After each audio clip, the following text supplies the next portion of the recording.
Hi, I guess this is the third day ng pagsasalita ko sa video sa harap ng screen and uh, letter or post na nanood ko ngayon is all about the art of being alone. Um, Firstly is kasi 'di ba we always relate kung sino tayo based sa perception ng tao about sa atin or sa mga like yung topic kahapon na yung kung ano yung trending, kung ano yung mas mas recent na sa yung view ng tao, nagbe-base tayo sa view ng ibang tao. And that's what creates this identity na uh, differs sa kung sino tayo kapag mag-isa tayo. And let's say sa mga bagay na representation ng sarili natin like sa clothes, sa mga music. Gusto mo yung clothes kasi uh, pinuri ka nung kaibigan mo na maganda yan. That's why it's like sinusuot mo na siya. Ngayon ang nangyayari is parang nagde-dress ka para sa other people, not because gusto mo yung bagay na yan. Again, sa music, because it's too popular. Parang pipili ka na ng music kasi hindi yun yung popular, yun yung trending, yun yung gusto ng masa. And not, it doesn't really resonate with you. Ngayon, if you are removed from those situations sa mga tao, nawala yung mga tao, nagsialisan, and ang natira sa sarili mo, sino ka? Yun tanong, magiging sino ka? Diba? Since yung personality mo, lahat ng kagustuhan mo is based from other people, sa interest ng other people and interest nila about sa'yo. Kapag nawala ang lahat ng yun, sino ka? Diba? Will you still like those songs when you're alone? Kapag napunta ka ba sa ibang set of friends, magbabago din ba yung mo? Friends or community, magbabago din ba yung kagustuhan mo dun sa specific na bagay na iyon? Diba? It's a really profound question. The importance of being alone is the importance of knowing who you are. It's important na alam mo ang gusto mo. Alam mo ang totoong nilalaman ng sarili mo. It's important to recognize that kasi wala ka namang ibang kasama kundi sarili mo, yung thoughts mo, yung what you like, everything that revolves around you. And yung mga tao sa paligid is hindi permanent ang mga tao sa paligid. May aalis. Always, they will always aalis. And I need to na bigyan ng importansya ang pagkilala sa sarili more than anything. Kasi all you have is yourself and nothing else. And sa pagkilala mo sa sarili mo, you'll develop this sense of understanding, I guess. Sense of understanding mo sa sarili mo. You'll be much more true within those around you. Hindi ka na magbabase sa kung ano ang sasabihin ng ibang tao, but much more aligned sa kung anong nararamdaman mo o ano talaga ang kagustuhan mo within yourself. And ano ba?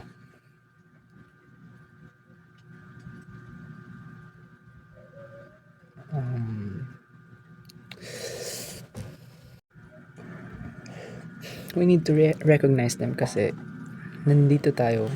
We exist because we exist for our own, within our own ground sa sarili natin. And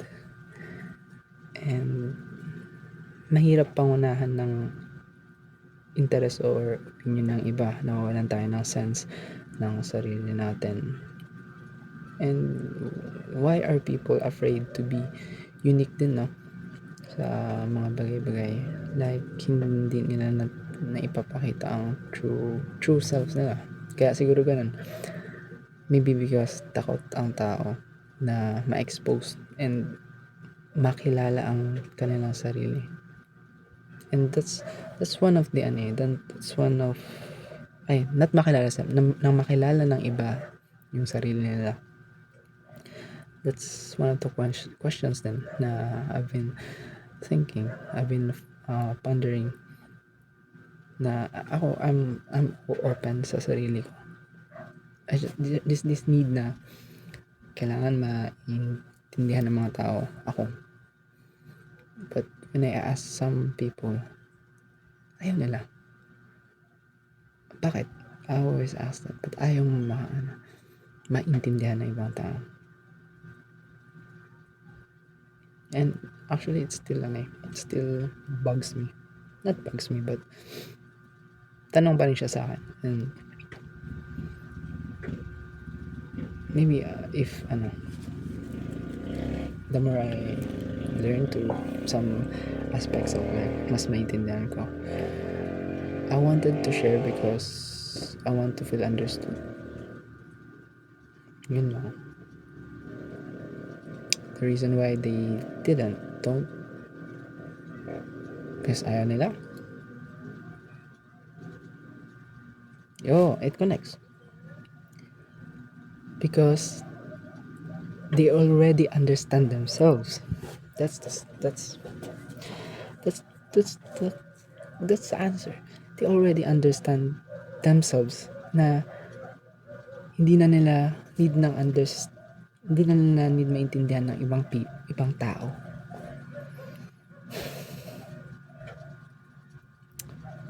Ngayon lang siya nag-click.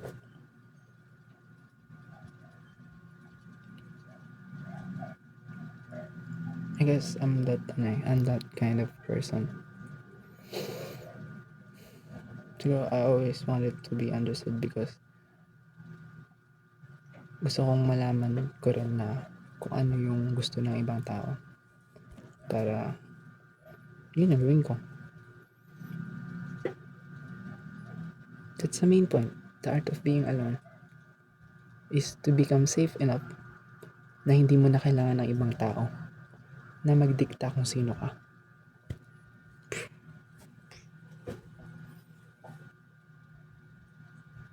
Grabing realization yung if alam nyo lang. Grabe. Damn. That's the answer. Nothing less, nothing more. They already understand who they are. Siguro ako hindi ko kailangan sa sarili ko. Hindi ko pa kilala sa sarili ko. I'm on the process, but God.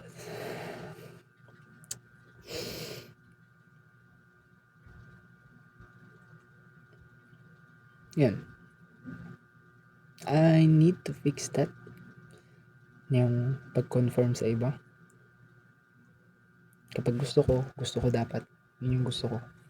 I mean, syempre, yung gusto na ibang tao. But when I find something interesting, it is interesting. It should be coming within what resonates with me. Yun ang importante. Yun ang bagay na need kong ayusin sa buhay. And so far,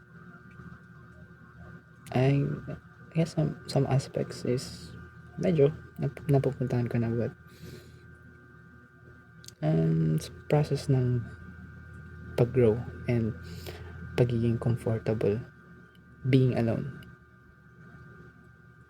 na ako lang.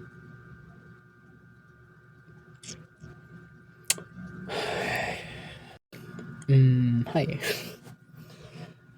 Grabe. I would say na I would describe myself, starting to learn about myself. I would describe myself as a people pleaser.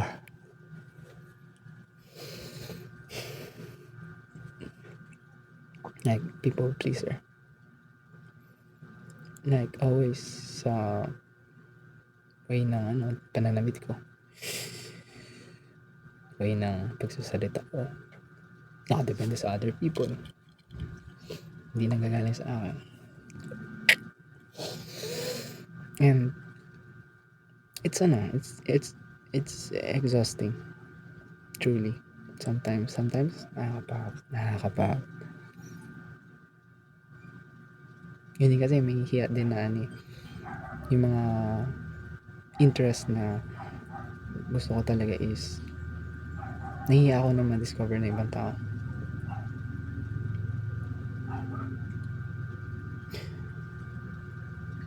Yung sorry, it's a lot of staring and kung saan tumitingin kasi mahirap talaga mag-process ng thought. See, thought sa aking utak, hindi ko ma-process. That's why I'm doing this in the first place, to really exercise my mind na magsalita and to have a deeper understanding. But that's still hindi ko siya understand. Hindi ko pa siya hindi ko pa siya yung realization is still hitting me. Yeah, that's the reason. Masyado kasing people pleaser na you don't need to be understood by people always. You don't need, all you need is yourself. Sa lahat ng oras, kakampi mo sarili mo lang kakampi mo. And why would you seek other people if you have yourself? Diba? If enough na yung self mo, and also you're a psychology student, dapat mabuo na tong mga gantong thoughts na you're safe within yourself. Grabe maging people pleaser, mahirap. I won't advise it. Yeah, learnings ko is, again, paulit-ulit lang ako, you don't need to be understood by other people. Understand yourself and that will suffice. And susunod na lang yung mga ibang bagay. Darating yung ibang mga bagay. And be honest with your interests and sa mga kagustuhan mo talaga sa mga bagay-bagay.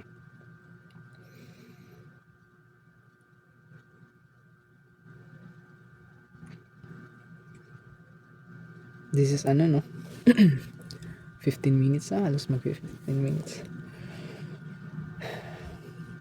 No, I'm glad na nabasa ko yung postcard na yun sa Substack. Like, hindi ko maintindihan to fully without reading that and starting this challenge, I guess, to myself. This will be a funny clip kapag maybe in the future babalikan ko to.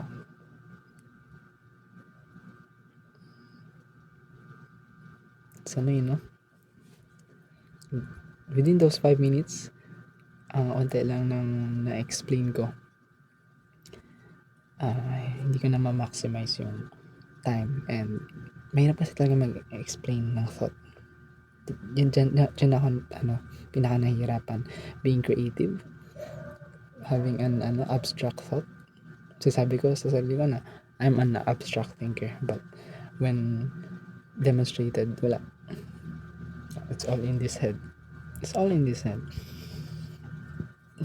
Kaya ayun, babalik ako bukas for more learnings.